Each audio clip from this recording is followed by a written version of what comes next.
Assalamualaikum warahmatullahi wabarakatuh. Kami dari kelompok 2 akan menjelaskan materi tentang studi bahasa dengan mata kuliah pengantar linguistik. Untuk lebih jelasnya silahkan disimak videonya. 1. Pengertian studi bahasa atau linguistik. Linguistik adalah ilmu tentang bahasa, ilmu yang mengkaji, menelaah atau mempelajari bahasa secara umum yang mencakup bahasa daerah, bahasa Indonesia, atau bahasa asing.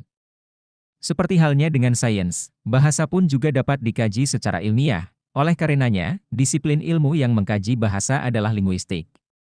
Menurut Yendra, linguistik adalah sebuah bidang ilmu yang mengkaji dan mempelajari segala sesuatu tentang bahasa, mulai dari bentuk-bentuk, fungsi, makna, nilai, dan wacana secara ilmiah.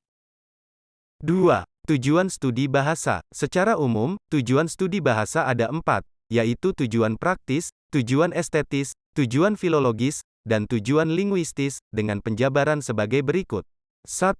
Tujuan praktis. Tujuan praktis dari studi bahasa artinya, mempelajari bahasa dengan tujuan, agar pembelajar bahasa mampu menggunakannya untuk berkomunikasi secara baik, benar, dan lancar. 2. Tujuan estetis. Tujuan estetis berarti bagaimana seorang dapat memahami dan menggunakan bahasa secara indah dan menarik. 3. Tujuan filologis. Bahasa sangat berkaitan dengan budaya, bahkan dapat dikatakan bahasa merupakan salah satu produk budaya. Pengungkapan nilai-nilai bahasa dari segi kebudayaan masa lampau inilah yang disebut dengan studi bahasa dengan tujuan filologis. 4. Tujuan linguistis. Seperti halnya suatu objek kajian pada sains, bahasa itu sendiri merupakan objek kajian. Oleh karenanya menjadikan bahasa sebagai objek kajian dan mengungkapnya secara objektif, itu pun menjadi salah satu tujuan studi bahasa, yaitu tujuan linguistis. Fungsi bahasa. 1. Bahasa sebagai sarana komunikasi. Bahasa Indonesia berfungsi sebagai alat komunikasi antara anggota masyarakat.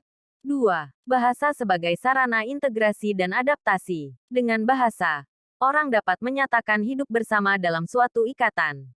3. Bahasa sebagai sarana kontrol sosial. Bahasa sebagai kontrol sosial berfungsi untuk mengendalikan komunikasi agar orang yang terlibat dalam komunikasi dapat saling memahami. 4. Bahasa sebagai sarana memahami diri. Dalam membangun karakter seseorang harus dapat memahami dan mengidentifikasi kondisi dirinya terlebih dahulu. 5. Bahasa sebagai sarana ekspresi diri. Bahasa sebagai ekspresi diri dapat dilakukan dari tingkat yang paling sederhana sampai yang paling kompleks atau tingkat kesulitan yang sangat tinggi. Ekspresi sederhana. Misalnya, untuk menyatakan cinta, saya akan senantiasa setia padamu. Tapi bohong. Hakikat bahasa. Bahasa sebagai sistem lambang bunyi yang bersifat arbitrer yang digunakan oleh sekelompok anggota masyarakat untuk berinteraksi dan mengidentifikasi diri.